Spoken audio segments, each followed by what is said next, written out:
L'incertitude, les mesures de prévention et de confinement contre la Covid-19 ont introduit des profondes perturbations qui ont eu des graves effets et posé des défis uniques, en particulier aux femmes et aux filles du continent africain. Comme lors des nombreuses crises passées, les femmes et les filles sont touchées de manière disproportionnée par la Covid-19 et sont à l'avant-garde de la lutte contre la pandémie. Mais dans quel sens ces femmes ont-elles mieux géré cette crise sanitaire et comment faire progresser le leadership des femmes pendant et après la Covid-19, vous trouverez des éléments de réponse dans un reportage que vous proposera la rédaction de Paroles des femmes.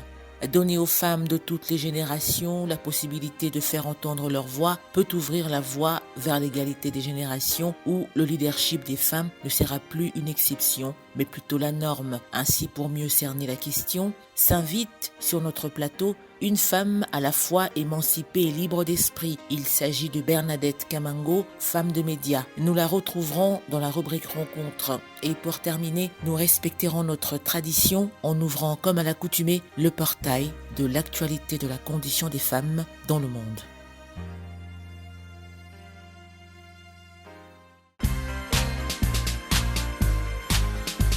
Bonsoir à toutes et à tous et merci de nous rejoindre dans ce nouveau numéro de Paroles des femmes. Ce soir, nous parlerons femmes et leadership en temps ou en cette période de la Covid-19.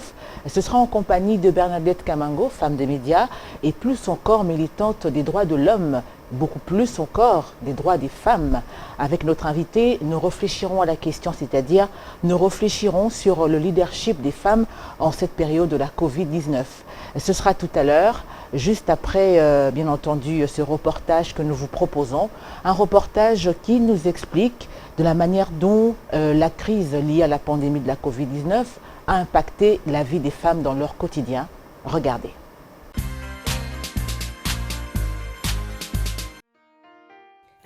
Les crises humanitaires, y compris les urgences sanitaires, affectent différemment les hommes et les femmes. Alors que la Covid-19 continue de se propager en Afrique, son impact sur les femmes et les filles suscite des inquiétudes et l'on craint que les vulnérabilités ne s'aggravent à mesure que la pandémie submergera le système de santé. La pandémie de la Covid-19 et ses effets dévastateurs sur nos sociétés et nos économies illustrent combien la société a besoin de s'appuyer sur les femmes, que ce soit en première ligne ou dans les foyers. Dans le même temps, cette crise sanitaire fait ressortir les inégalités structurelles qui existent dans tous les domaines, depuis la santé et l'économie jusqu'à la sécurité et la protection sociale. En temps des crises, lorsque les ressources s'amenuisent et que les capacités institutionnelles sont mises à rude épreuve, les situations auxquelles les femmes et les filles sont confrontées ont des impacts disproportionnés et leurs effets sont d'autant plus amplifiés dans les contextes fragiles de conflits ou d'urgence. Les acquis, arrachés de hautes luttes en matière de droits des femmes, sont également menacés. La réponse à la pandémie ne se limite pas à rectifier les inégalités de longue date. Il s'agit également de bâtir un monde résilient dans l'intérêt de tous, où les femmes sont au centre et aident au relèvement. Fondamentalement, c'est en donnant aux femmes et aux filles une place centrale dans les économies qu'on obtiendra des résultats meilleurs et plus durables pour tous et toutes en matière de développement,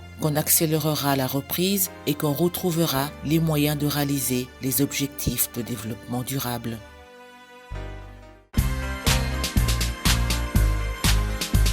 Merci à vous de nous rejoindre dans la deuxième partie de ce Parole des femmes consacrée à la rubrique rencontre et comme nous l'avions annoncé dans le sommaire, ce soir nous recevons pour vous une femme de médias depuis une vingtaine, plus de 20 ans, Bernadette Kamango, et plus que ça, puisqu'elle est aussi militante des droits de l'homme, plus encore des droits de la femme, mais avec elle ce soir nous parlerons beaucoup plus du leadership de la femme en cette période de la Covid-19.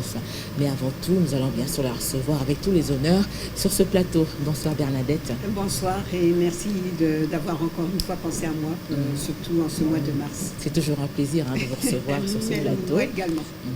Comment allez-vous? Oui, ça va, ça va.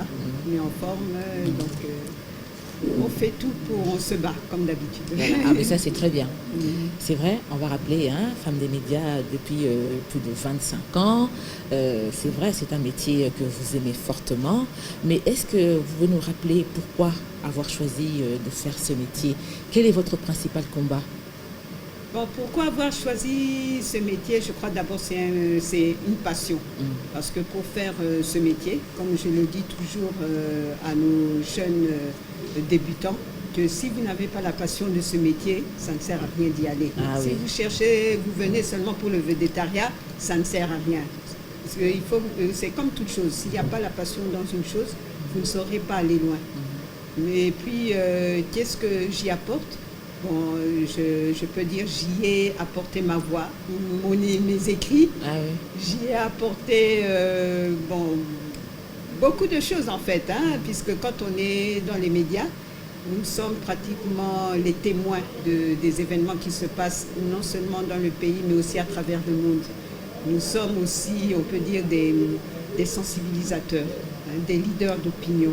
Et je pense que jusqu'à présent, partout où j'ai pu passer, partout les contacts que j'ai pu avoir, que ce soit avec les plus grandes personnalités et nationales et internationales, je pense que j'ai pu apporter ma petite touche là-dedans. Votre touche transmise par la voix, mais aussi par l'écrit. Vous êtes également devenue écrivaine, à coucher les réalités, certaines réalités que vous avez pu vivre durant votre parcours, et reconvertie en même temps aussi en tant que militante de droits, notamment des femmes. Oui, disons, bon, c'est vrai que j'ai toujours défendu la femme, même depuis des siècles, non pas des siècles quand même, des années. Depuis des années, disons, depuis jeune fille, en étant jeune fille, c'est vrai que j'ai toujours, c'était de manière innée, parler en faveur de la femme, défendre la cause de la femme. Et maintenant que nous sommes vraiment dans un processus où surtout la femme congolaise a été mise de l'avant, donc je pense que ça nous donne à nous toutes qui défendons justement les droits de la femme, qui défendons la promotion de la femme, ça nous donne vraiment cette opportunité de se mettre, de s'activer, de faire des actions et vraiment de s'investir dans ce qui est la défense des droits de la femme. Et ça c'est vrai, et d'ailleurs vous serez d'accord avec nous que peu de femmes s'expriment dans les médias. Vous êtes témoins, elles nous font marcher. On se pose encore la question ce soir, comment on peut remédier à ce problème qui persiste?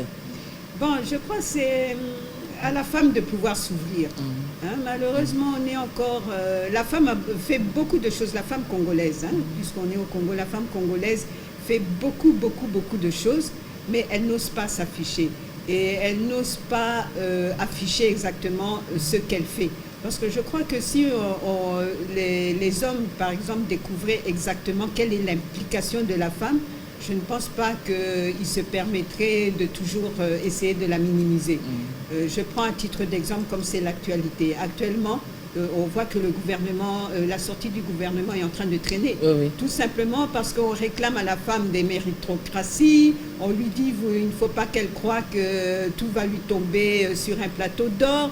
Non, tout ça, ce sont en fait des stratégies. Oui, ce sont des stratégies pour la décourager. Justement. Mais si ces mêmes hommes qui disent ça pouvaient un peu mieux aller vers la femme et découvrir autour d'elle quelle est l'implication de la femme, je crois que ce genre de langage pourrait cesser. Et c'est à la femme aussi elle-même de pouvoir avoir plus confiance en elle et ne pas se dire que non, je dois toujours me cacher derrière un homme puisque l'homme doit être de l'avant. Non. Je crois jusqu'à présent, si on fait le bilan, la femme a réalisé beaucoup de choses, mais on les tient encore de manière cachée. Et c'est ce qui fait qu'aujourd'hui, on ne parvient toujours pas vraiment à comprendre que la femme est là et qu'elle peut aussi marcher pour l'intérêt du pays. Donc elle doit se lever. Elle doit se lever. Et résoudre ses problèmes perpétuellement et surtout résoudre ses problèmes elle-même. C'est normal puisque la meilleure personne qui peut mieux défendre tes intérêts, c'est toi-même. Donc c'est elle-même être beaucoup plus solidaire, être beaucoup plus unie. Parce que c'est vrai que nous, les femmes, on est toujours tchi-tchi-tchi-tchi-tchi. Mais je crois que malgré les tchi-tchi-tchi, j'ai souvent remarqué que quand il y a une cause à défendre, la femme sait se lever et puis faire une seule femme, je ne dirais pas un seul homme, mais faire une seule femme et défendre des intérêts. C'est juste, disons, je crois qu'on doit continuer encore à faire comprendre à la femme qu'elle a déjà beaucoup fait. Maintenant, je pense qu'à l'heure actuelle, c'est beaucoup plus qu'elle se dévoile. C'est ce qu'il faut qu'elle fasse. Donc, c'est ça. Mine de rien, ça commence à changer. Au début, on disait avec cet adage que les femmes ne s'entendent pas. Aujourd'hui, les choses ont changé. Oui. On a changé de stratégie. On a compris qu'il faut beaucoup plus s'unir. Mais que dire à certaines qui n'arrivent toujours pas à faire confiance à leurs sœurs? Bon, je pense que, je dirais c'est normal, c'est tout à fait normal. Mais je pense que ce sont des femmes qu'il faut approcher, essayer de causer avec elles, leur faire comprendre qu'elles-mêmes, elles sont femmes et que c'est dans leur intérêt justement qu'il faut soutenir leurs consoeurs, leurs sœurs, leurs mamans, parce que nous avons un même combat, quoi qu'on en dise. Nous sommes toutes des femmes et nous avons, comment je peux m'exprimer, nous avons en fait les mêmes objectifs. Les mêmes objectifs, c'est toi tu peux peut-être avoir des cheveux courts, moi j'ai les cheveux longs, toi tu es chauve, mais vous toutes là, vous avez un même objectif malgré la différence de vos cheveux. Donc ça ne sert à rien, je pense que ce sont des femmes qu'il faut approcher. D'abord essayer de comprendre quel est leur problème, pourquoi elles n'ont pas confiance aux autres femmes. Quand on va cerner quel est leur problème, c'est à partir de là qu'on saura leur apporter une réponse. Et puis, il y a toujours moyen de changer les indécis, comme on peut dire, et puis les mettre, et puis changer leur tendance et leur faire comprendre. C'est qu'il y a quelque chose qui ne va pas, c'est question de les approcher et leur poser la question. Nous l'avions annoncé, ce soir nous parlerons du leadership des femmes en cette période de la Covid-19. Comment, d'après vous, ce leadership s'est manifesté ici en RDC? Bon, c'est vrai que cette maladie-là nous a pris de court. C'est du jour au lendemain, boum, le monde entier pratiquement s'est retrouvé par terre et ça nous a obligés à revoir notre façon de vivre. Et concernant le domaine du leadership, moi, souvent quand on parle du leadership, on a tendance à penser que le leadership c'est fait pour toutes les hautes personnalités, les dirigeants et tout ça. Non, le leadership, moi je pense que ce Covid nous a appris qu'être leader, c'est être leader partout. Vous voyez, quand on a été pendant la période de confinement, les gens ont paniqué. Donc il n'y avait qu'une chose que nous avions, c'était de rester à la maison. Or, à la maison, il n'y avait plus de travail, tout le monde était coincé par ici, par là. Et à la maison, il faut diriger la maison. Il fallait une certaine organisation. Il fallait une certaine organisation pour ne pas tomber dans des dépressions, savoir s'occuper des enfants, comment maintenir un peu cette ambiance-là familiale et pas seulement familiale, même au niveau des quartiers. Donc on a dû se réorganiser. Et je pense que l'apport a été individuel. Chacun a essayé d'intervenir à sa manière et chacun s'est montré leader à sa manière. Déjà au niveau de la maison, avec les parents, le papa qui ne va plus au travail, maman aussi qui est à la maison. Donc déjà, comme le papa représente l'autorité familiale, donc lui a dû se réadapter par rapport à l'organisation familiale. Il était là. Donc il fallait qu'il fasse voir que c'est lui le leader. À côté, il y avait maman. Donc maman aussi devait montrer comment est-ce qu'elle accompagne aussi ce leadership au niveau familial de la maison. Donc c'est un peu ça. Chacun s'est retrouvé d'une manière ou d'une autre leader. Parce que moi, je ne pense pas qu'être leader, c'est seulement être dirigeant. Non, pas du tout. Tout le monde, même un enfant, il est leader de son côté. Quand un enfant, là... va dans sa chambre pour étudier, vous n'allez plus le déranger parce que là, il a décidé, je suis le chef de mon cahier et vous n'allez pas... Donc chacun est leader d'une manière ou d'une autre. Donc ce Covid-là nous a apporté une autre façon de vivre et ça nous a aussi démystifié de certaines choses, de certaines choses qu'on voyait grandiose pour nous, mais on les a vus que c'était tout petit comme ça. Comme quoi, par exemple? Comme quoi? Et si vous avez des exemples palpables à nous? Par exemple, là, comme vous me donnez un exemple, je peux dire l'Internet. Vous savez qu'il y a beaucoup de personnes qui n'avaient pas accès à l'Internet parce que beaucoup pensaient que l'Internet, c'est pour certaines catégories de personnes, peut-être les gens qui terminent à l'ISIPA, les gens qui terminent, je ne sais pas, à l'université, pour entrer. le Covid là nous a poussé à mieux nous organiser avec le numérique. Et vous voyez que les gens ont été accrochés au numérique et jusqu'à aujourd'hui, ça a changé des vies. Donc, de cette manière-là, même le numérique nous a appris une autre façon d'être leader. Parce qu'à travers le numérique, il suffit de tchatcher, de cliquer gauche-droite, et puis vous donnez des décisions à gauche et à droite, vous donnez votre opinion. Donc, en une seconde, vous pouvez faire basculer toute une opinion. Donc, c'est un peu ça.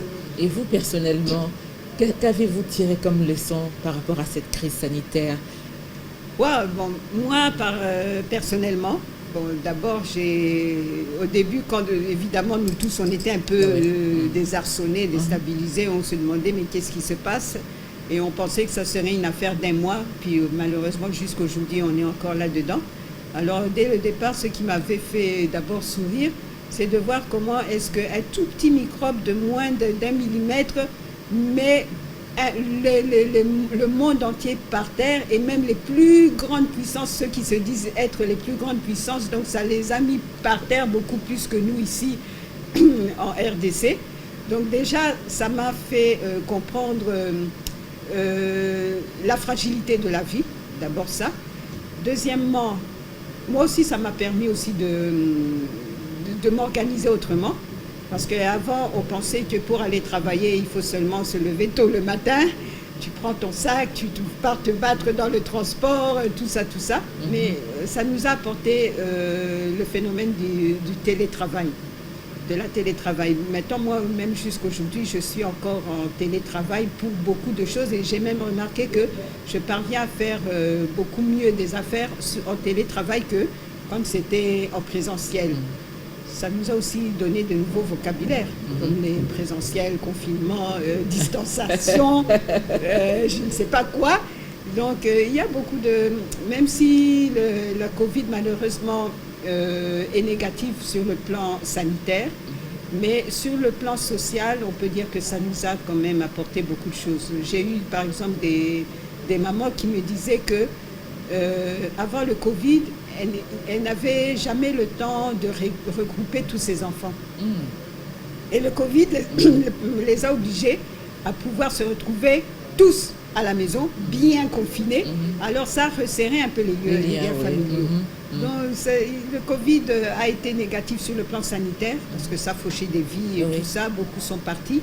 Mais sur le plan social aussi, il faut dire que ça quand même, c'est bien fait. Et malheureusement, c'est aussi sur le plan économique. Évidemment, il y a beaucoup de choses aussi. Ça a bouleversé beaucoup de choses, parce que quand on ne va plus au travail, on ne sait plus comment se prendre en charge.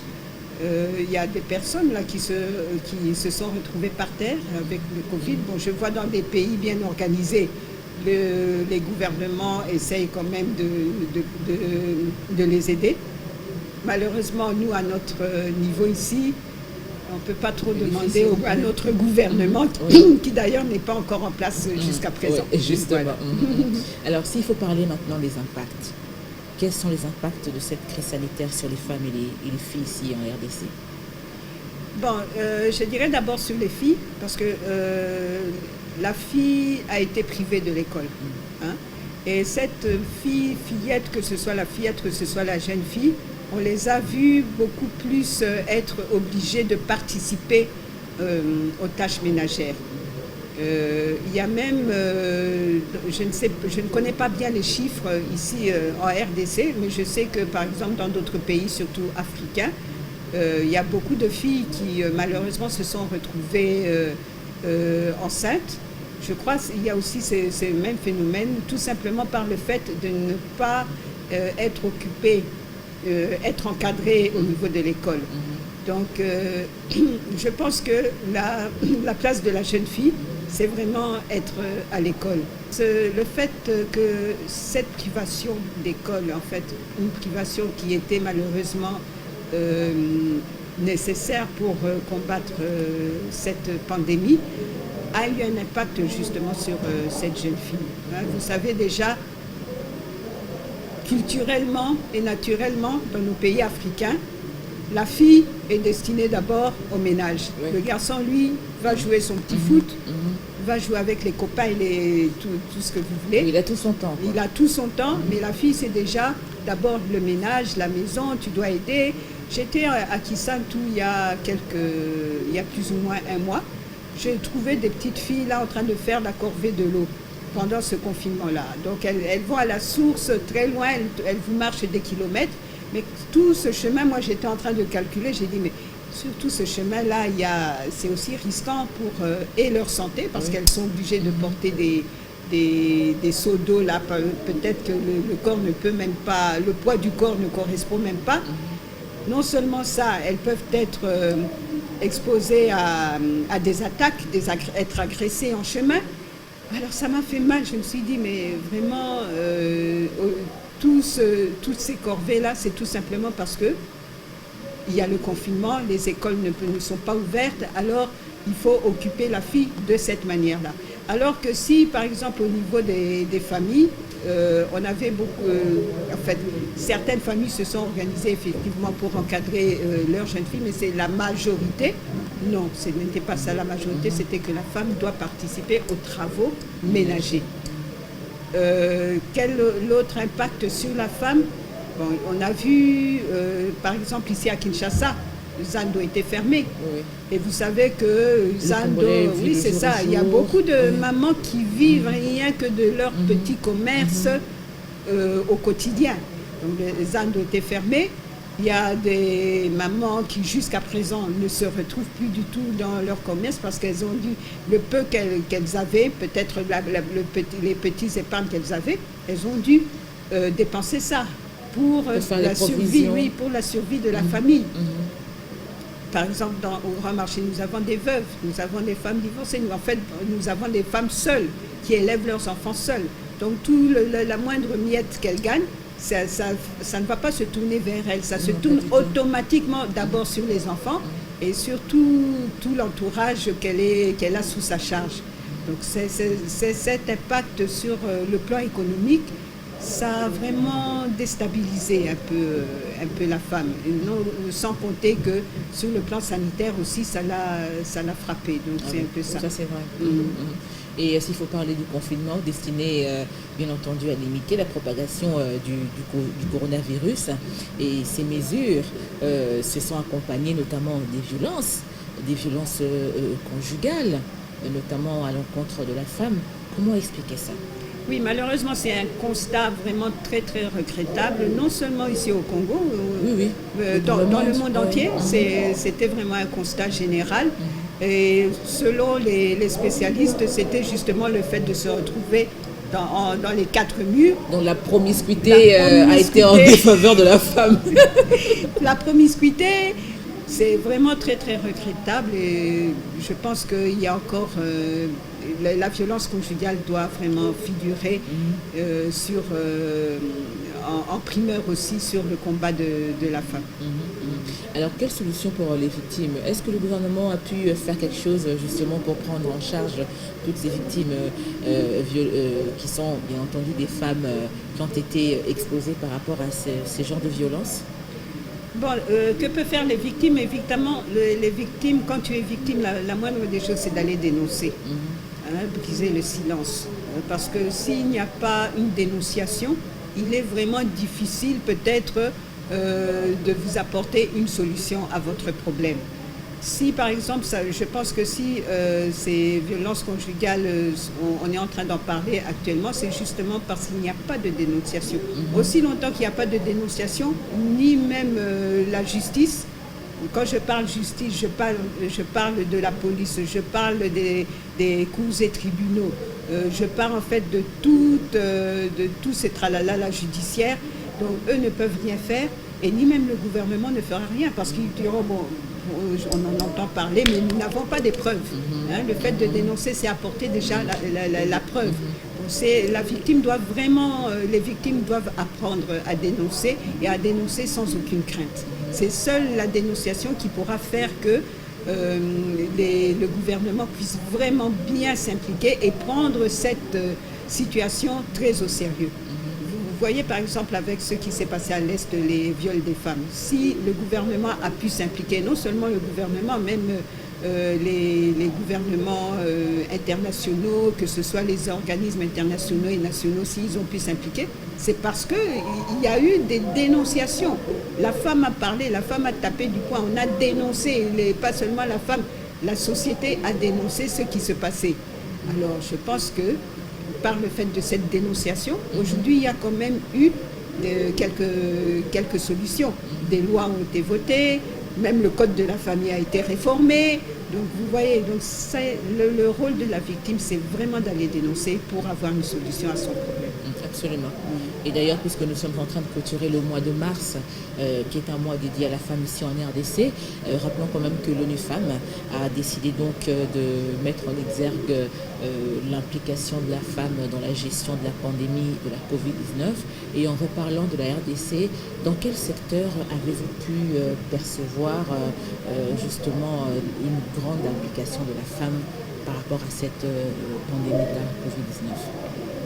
Dans le secteur de l'entrepreneuriat. Donc c'est aussi un impact positif de la Covid.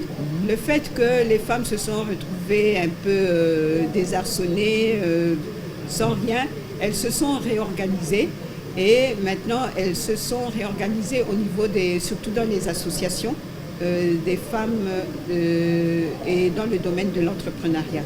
C'est comme ça, moi par exemple, je connais des grandes plateformes qui ont commencé tout petit, que j'ai vu, par exemple, nous avons le réseau national de la femme rurale. Mais allez voir ce qu'elles font. Puisqu'il faut dire que quand il y a eu la Covid, nous avons été aussi butés à un grand problème qui nous a aussi sauté en plein dans les yeux, c'est qu'on s'est rendu compte que toutes les frontières étaient fermées, donc il n'y avait plus d'importation, il n'y avait plus d'exportation et chaque pays a dû se prendre en charge. Et ça nous a fait réfléchir, on dit mais la RDC maintenant, on va manger comment? Et on s'est référé, on s'est pratiquement tourné vers la femme rurale. On s'est tourné vers la femme rurale et on a demandé à la femme rurale, mais apportez-nous là vos histoires là que vous plantez. On en a besoin maintenant. Et le gouvernement, même, j'ai vu le gouvernement vraiment aller vers cette femme-là. Et je crois que le réseau national de la femme rurale, c'est un réseau dans lequel vous trouvez vraiment de quelle manière la femme rurale apporte sa pierre à l'édifice justement pour essayer de conjuguer ses efforts pour la riposte de cette Covid à travers, disons, l'autosuffisance alimentaire du Congolais. Donc je pense que l'entrepreneuriat est une voie très positive pour la femme et c'est là-dedans que vous verrez des centaines de femmes. Actuellement, il y a des grands réseaux, bon, j'ai cité le Rien à faire, mais il y a aussi une grosse plateforme que je connais et que je fréquente pas particulièrement. Je suis congolais, je suis congolaise, ou consommons congolais, ou bien nous faisons la promotion du consommons congolais. Donc la Covid nous a appris qu'il est important désormais de pouvoir consommer nos produits congolais, parce qu'on a remarqué que l'alimentation actuellement, puisqu'il y a eu un changement avec la nouvelle vie, il y a eu un changement alimentaire et puis on a remarqué que maintenant non, il faudrait que de plus en plus le Congolais, rien que pour sa bonne santé, puisse consommer ces produits congolais. Manger ces bio, produits comme naturels, on dit, manger bio, manger naturel, sans produits chimiques. Congolais. Nous avons ça. Alors c'est vraiment dans ce domaine de l'agroalimentaire, l'agroforesterie, tout ce qui est agriculture, entrepreneuriat, que vraiment la femme se retrouve encore jusqu'à présent. Pas que les femmes entrepreneurs. Pas que les femmes, mais on peut dire que majoritairement, si on regarde bien majoritairement côté agriculture, l'économie agricole se trouve entre les mains de la femme. Mais maintenant, il faut vraiment accompagner cette femme pour qu'elle puisse, disons, bien jouer son rôle comment je peux dire, de mère nourricière, hein, si on peut, puisque comme c'est la maman, je vais utiliser le mot mère nourricière. C'est l'économie agricole, quoi qu'on en dise, est entre les mains de la femme. Donc c'est vraiment une chose sur laquelle le gouvernement devrait beaucoup plus faire attention et accompagner cette femme qui, au lieu qu'elle soit toujours avec la houe, qu'on lui donne l'équipement qu'il faut, les détracteurs, en fait, qu'on puisse industrialiser oui, peu son qu'on puisse travail, industrialiser pour lui faire son gagner travail. du temps. Oui, puisqu'on sait, ça ne date pas d'aujourd'hui, c'est seulement aujourd'hui qu'on se rend compte de l'évidence, mais l'économie agricole est entre les mains de la femme. C'est ça. Nous évoquions tout à l'heure les côtés positifs de cette crise sanitaire. On a aussi, notamment, en dehors du fait qu'on a appris à se resserrer les liens durant le confinement. Et il y a aussi, vous l'aviez évoqué, le télétravail. Quel est l'avantage de cette technologie qui est une nouvelle technologie grâce au confinement ici en RDC, même si déjà ailleurs c'était déjà quelque chose du déjà vu? Bon, le télétravail a pour avantage d'abord de vous permettre de travailler à la maison, de vous permettre de travailler à la maison, vous voyez l'Internet, c'est fantastique, ce qui est avec l'Internet, le numérique, c'est qu'il suffit que vous appuyez sur un bouton, vous êtes branché avec le monde entier. C'est ça aussi l'avantage. Le réseau des réseaux. Oui, et les réseaux, vous avez des réseaux, mais vous êtes en contact avec le monde entier à partir de votre maison. Vous êtes assis seulement sur une petite chose, une chaise avec votre petite table, mais vous travaillez avec le monde entier en direct. Donc c'est l'avantage du télétravail. Et puis pour beaucoup, ça leur permet aussi, surtout dans l'entrepreneuriat, même d'augmenter leur chiffre d'affaires, de faire des affaires avec le numérique. D'ailleurs, même dans le monde, on voit qu'il y a des gens qui se sont fait des millions durant toute cette période de confinement et qui continuent à en faire, tout simplement grâce au numérique. Je pense que le télétravail permet d'organiser son travail en fait, mais de manière indépendante aussi.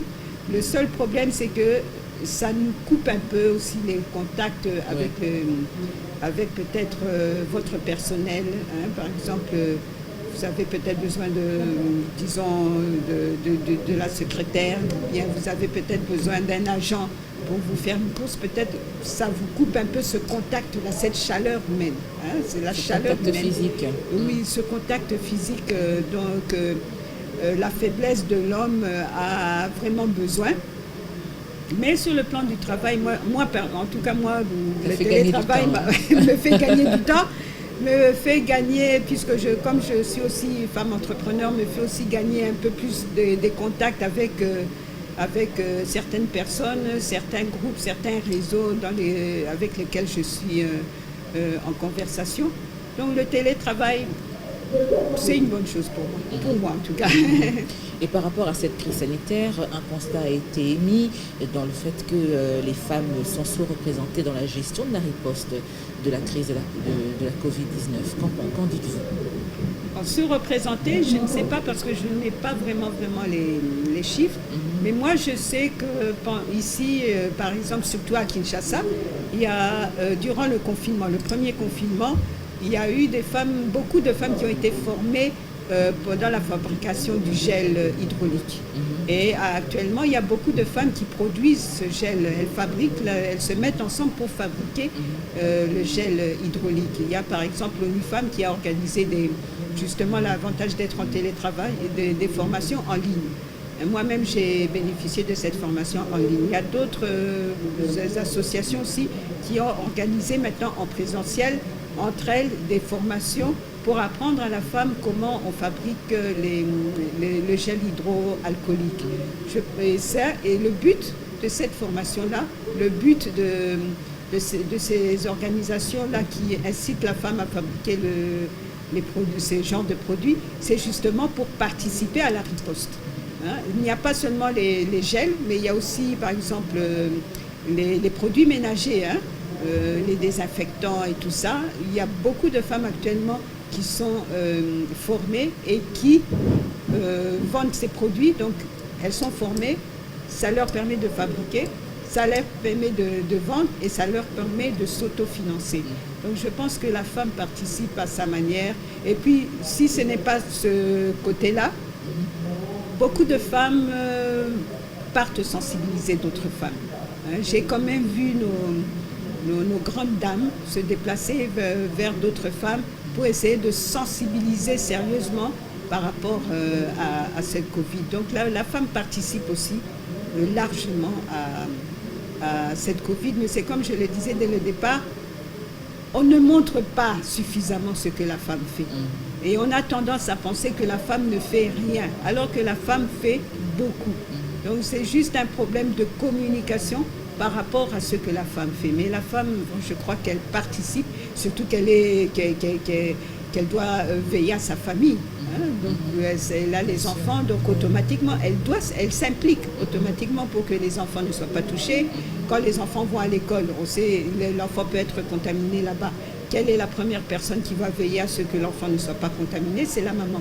Donc la femme vraiment participe d'une manière ou d'une autre à cette riposte.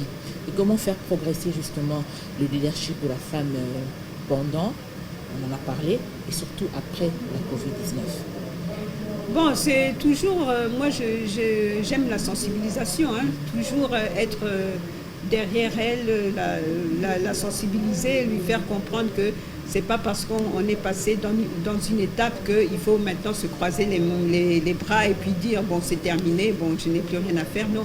Lui faire comprendre qu'on a toujours quelque chose à faire, de ne pas se fatiguer, de ne jamais croire que ce qui s'est passé hier ne peut pas revenir demain. Surtout avec cette histoire de Covid, apparemment, on est obligé maintenant de vivre avec ça. Donc c'est toujours être auprès d'elle, lui rappeler, lui faire, pas seulement pour la femme, même pour les hommes, rappeler à tout le monde que la maladie est bel et bien là. Même si nous en Afrique, Dieu nous a fait grâce de ne pas être aussi frappés, par exemple, que dans les pays développés, mais la maladie est là et ça peut frapper n'importe quel membre de notre famille. Ne jamais penser que ce qui arrive aux autres ne peut jamais vous arriver. Donc la femme doit continuer à être sensible. Mais c'est vrai qu'il y a une certaine négligence, et encore jusqu'à ce jour, certaines personnes qui ne croient pas. Oui, il y a une personne qui ne croit pas parce que là, je pense que c'est une faille au niveau de la communication gouvernementale.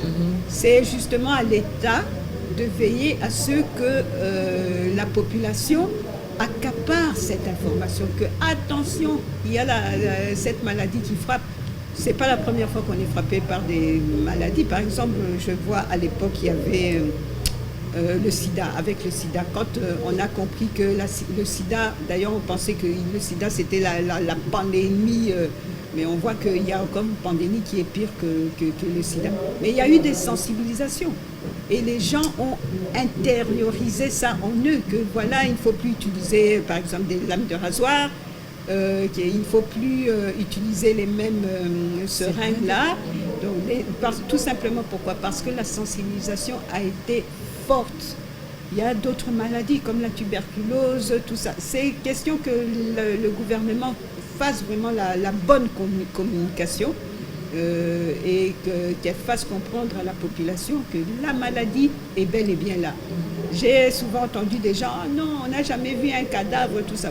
C'est passé un peu des idées macabres. Pourquoi est-ce qu'aller admirer le cadavre qui n'est pas du tout beau à voir. Qui n'est pas du tout beau à voir. Et puis je crois qu'il y a aussi le respect des morts. Donc quand il est mort, on doit le respecter, les morts. Mais ce n'est pas ça. C'est juste un problème de bonne communication.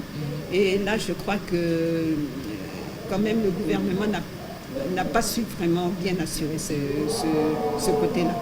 On va prendre une dernière question avant de mettre un terme à l'interview de ce soir. Des conseils par rapport justement à la façon dont on doit se protéger face à cette crise sanitaire. Bon, comment d'abord ne pas être têtu. Ne pas être têtu. C'est la première chose. Même si vous n'y croyez pas, mais la moindre des choses, c'est de se protéger. C'est comme je disais tout à l'heure, ce qui arrive à l'autre, il ne faut jamais penser que ça ne peut jamais vous arriver.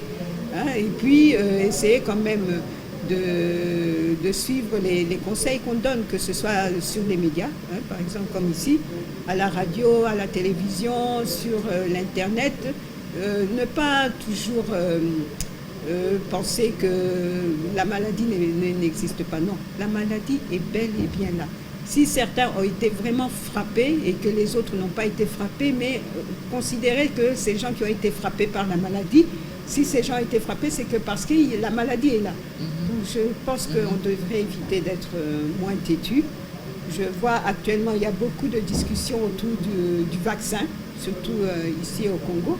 Bon, on verra un peu comment cette histoire, on verra. Voilà. Moi-même, je peux absolument rien dire, mais je peux dire quand même que notre pays a quand même un petit avantage, c'est que nous avons quand même des chercheurs qui apportent des solutions naturelles, avec nos produits naturels. C'est comme je disais tout à l'heure, le Covid nous a appris à consommer nos produits congolais.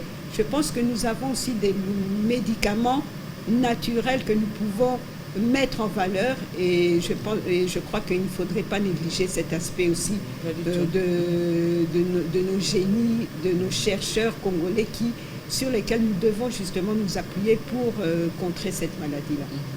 Merci beaucoup à vous pour toutes ces informations et tous ces conseils, et surtout votre point de vue par rapport à notre thème de ce soir, le leadership de la femme en cette période de la Covid-19. Merci d'avoir pensé à moi, c'est un honneur. Mesdames, Messieurs, nous allons, avant de mettre un terme à l'émission de ce soir, vous proposer la rubrique Clin d'œil. Regardez.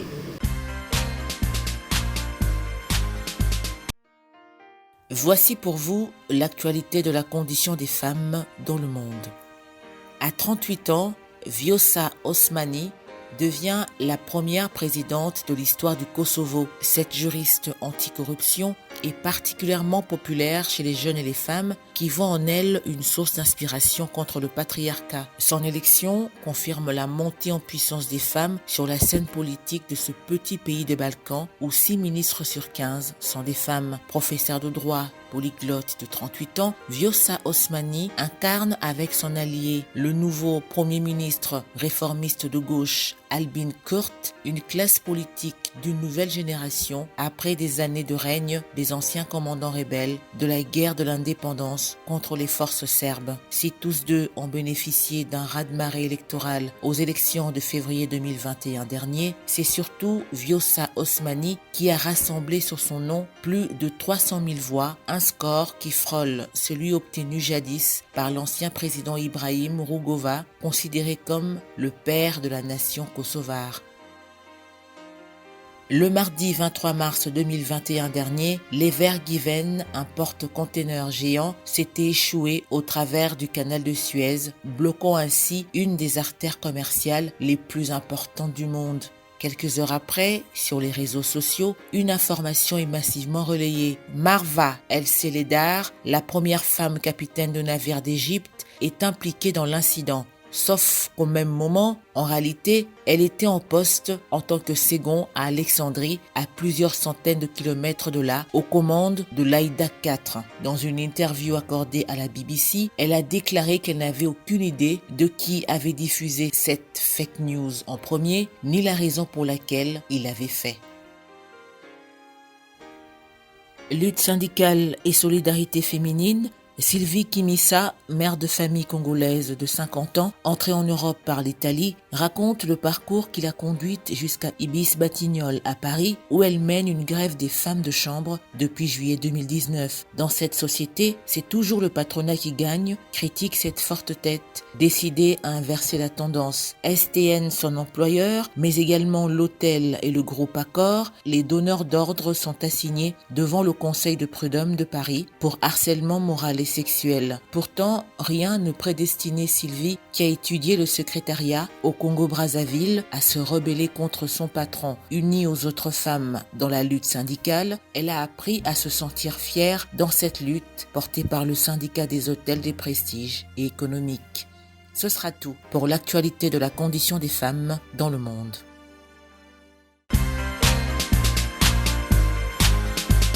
Tout est bien qui finit bien. Parole des femmes, c'est terminé pour ce soir. Tout le plaisir a été pour nous de vous l'avoir proposé, présenté. Merci de continuer à nous envoyer vos remarques et suggestions au numéro affiché au bas de votre écran. Et merci également de nous suivre via YouTube. Portez-vous bien et à très bientôt.